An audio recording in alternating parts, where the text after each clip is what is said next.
नमस्कार। आज मैं अपने दर्शकों को स्वर्ग की यात्रा कराने ले चलता हूँ। घबराने की कोई बात नहीं, इसी जीवन में, इसी शरीर के साथ। स्वर्ग को ईसाई हेवन तथा मुस्लिम जन्नत कहते हैं। धर्म गुरुओं द्वारा स्वर्ग के संबंध में जो ख्याली पुलाव परोसा जाता है वह सभी धर्मों में लगभग समान है। स्वर्ग एक ऐसा छलावा है जिसके सुख वैभव को पाने के लिए सामान्य जन इस जीवन के बड़े से बड़े सुख वैभव को त्यागने को तैयार रहता है। यही हमारी विडंबना है। पशु भी तो सामने के भोजन को छोड़कर भोजन की तलाश में नहीं भटकते। हिंदू पुराणों में स्वर्ग का स्थान कई बताया जाता है। कहीं सुख वैभव संपन्न किसी स्थान को स्वर्ग कहा गया है तो कहीं इसे रहस्यमय बताया गया है। हिंदू धर्म ग्रंथों में, पुराणों में जो स्वर्ग की भिन्न भिन्न कल्पना की गई है उसका जो स्रोत है उसका दर्शन कराने मैं आपको ले चलता हूँ। हिंदू धर्म और धर्म ग्रंथों में स्वर्ग ही विमर्श का मूल है।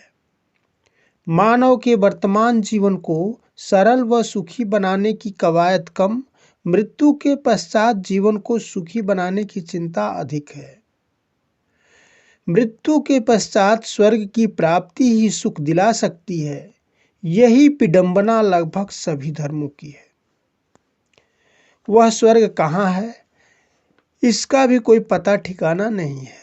कस्तूरी अपने भीतर है और मृग मरीचिका में भटक रहा है। कहा जाता है कि वहाँ अर्थात स्वर्ग में न सर्दी है न गर्मी है, वह ऊपर कहीं है। वहाँ कुछ करना नहीं पड़ता। दास दासियाँ हमेशा सेवा में जुटे रहते हैं। खाने पीने की कमी नहीं।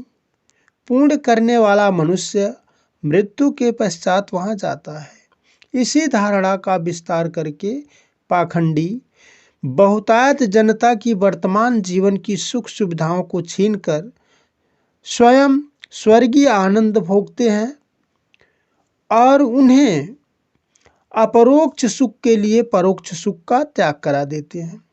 जप तप दान त्याग हवन पूजन तंत्र मंत्र की मकड़जाल से उनका सर्वस्व छीनकर उन्हें असहाय बना देते हैं। पौराणिक ग्रंथों और धार्मिक पुस्तकों में जिस स्वर्ग की चर्चा की गई है उनका परिचय मैं कराता हूँ। जो व्यक्ति चाहे इसी जीवन में पैदल, साइकिल से, ट्रेन या हवाई जहाज से स्वर्ग पहुँच सकता है। अमरावती, देवलोक, नाक आदि स्वर्ग के अन्य नाम हैं। स्वर्ग सुधन अर्घ, इसमें यण संधि है। सु का अर्थ है सुंदर या अच्छा, अर्घ का अर्थ है किवाड़ या द्वार अर्थात व्यापार का सुंदर दरवाजा। इसी प्रकार अमरावती अमर धन वती प्रत्यय से मिलकर बना है जिसका अर्थ है देवताओं का निवास स्थान अर्थात स्वर्ग। अमरावती महाराष्ट्र में है। जो महाराष्ट्र प्राचीन काल से ही व्यापार का सुंदर द्वार व विकसित है। व्यापारिक एवं औद्योगिक विकास वहाँ के पूंजीपतियों के जीवन को धन धान्य से पूर्ण करता है। वहाँ गर्मी व सर्दी दोनों कम होती है अर्थात समताप होता है। वहाँ तापांतर बहुत कम होता है जिससे बीमारी भी कम होती है। स्वर्ग में केवल पूंजीपति देवता ही नहीं रहते बल्कि सेवक सेविकाएं भी रहती हैं जो दूसरे राज्यों से रोजगार पाने के लिए जाते हैं।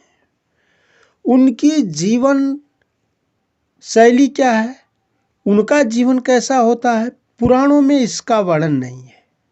जिन्होंने तप करके व्यावसायिक योग्यता हासिल कर ली है उनके लिए यह स्थान अवश्य ही मुफीद है। व्यावसायिक योग्यता का पूर्ण खत्म होने पर उन्हें भी वापस अपने देश लौटना पड़ता है। ऐसा ग्रंथों में वर्णित है। अर्थात उनको फिर नरक में आना पड़ता है पुण्य खत्म होने पर। देवताओं के राजा इंद्र थे, जो देवराज या महेंद्रादित्य गुप्त वंश के शासक थे। गुप्त वंश के पहले वहां नंद वंश का शासन था। महापद्म नंद के एक बेटे राष्ट्रपाल के नाम पर इसका नाम महाराष्ट्र पड़ा था। स्वर्ग का एक पर्यायवाची नाक भी है, जैसे प्राक और प्राग तथा लोक शब्द है। उसी प्रकार का ग होकर नाक का नाग भी बनता है। महाराष्ट्र का नागपुर नागवंशियों का निवास स्थान रहा है। नंदवंश नागवंश की ही एक शाखा है। इस प्रकार स्वर्ग अमरावती नाक देवलोक महाराष्ट्र में है, जो भौगोलिक दृष्टि से थोड़ा ऊपर है, थोड़ा ऊंचा है। वहां न अधिक सर्दी है न अधिक गर्मी है। धन धान्य और सुख है। समुद्र से ही बादल उठते हैं। पुराणों में जिनके अधिपति इंद्र हैं। भौगोलिक दृष्टि से भारत को 4 भागों में बांटा जाता है। उत्तर का पर्वतीय क्षेत्र, मैदान, दक्षिण का पठार और तटीय भाग। पुराणों में भी ऊपर स्वर्ग, मध्य में नरक तथा नीचे पाताल है। पाताल पत तल से बना हुआ है। पत तल यानी गिरा हुआ तल, यानी निम्न तल, यानी समुद्र तटीय भाग। पुराणों में इन्हीं का संकेत मिलता है। समीक्षकों ने इसकी अवधारणा अन्यत्र ले जाकर पटक दी है। हम उसकी खोज में इस जीवन को भी व्यर्थ किए जा रहे हैं। लाखों खर्च करते हैं, कर्मकांड, जप तप, दान पूजन, भजन कीर्तन करते हैं। स्वर्ग के धन और सुख की चाह में एकमात्र जीवन की सुख सुविधाओं को पाखंडियों को अर्पित करके नरक के जीवन का भोग करते हैं। एक ही तो जीवन मिला है और उसमें भी जो सुख मिलना है, उस सब सुख सुविधाओं को छोड़ करके उसका हम दान हवन पूजन यज्ञ में अपव्यय करके और हम ये जो वर्तमान जीवन है उसको भी नरक बना लेते हैं। अन्यथा स्वर्ग और नरक इसी पृथ्वी पर इसी जीवन में है। काल्पनिक स्वर्ग में शरीर मुक्त आत्मा कैसे भोग सकती है? स्वर्ग में शरीर नहीं केवल आत्मा जाती है, तो दास दासी किसे दबाते हैं, किसका सेवा करते हैं, किसको स्नान कराते हैं, किसको उपटन लगाते हैं। बिना शरीर की आत्मा मेवा पकवान का भक्षण कैसे करती है, कैसे खाती है? शरीर नहीं होता तो सर्दी गर्मी या सुख दुख का अनुभव कैसे होता है? आत्मा पर तो नैनम चिदंत शास्त्राणि नैनम दहत पावक न च एनम क्लेदयन्ति आपो न च शोषयेत मारुतः।